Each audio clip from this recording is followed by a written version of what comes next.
మేడ్చల్ నియోజకవర్గ ఎమ్మెల్యే చామకూర మల్లారెడ్డి శ్రీ హనుమాన్ జయంతి సందర్భంగా కంటోన్మెంట్ నియోజకవర్గ పరిధిలోని తాడుబందులోని శ్రీవీర ఆంజనేయ స్వామి ఆలయంలో స్వామివారిని దర్శనం చేసుకుని ప్రత్యేక పూజలు నిర్వహించి తీర్థ ప్రసాదాలు స్వీకరించడం జరిగింది.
सर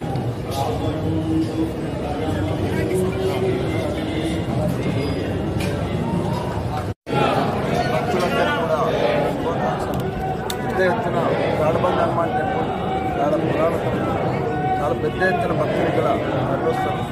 బాగా అరేంజ్మెంట్స్ కూడా చాలా బాగా చేస్తారు భక్తులు ఇక్కడ. నేను కూడా ప్రతి సంవత్సరం ప్రతి శనివారం కలుస్తాను. కాబట్టి హనుమంతుని శక్తి బలం అందరికీ కూడా తెలంగాణ ప్రజలకు అందరికీ కూడా రావాలని కోరుకుంటున్నాను.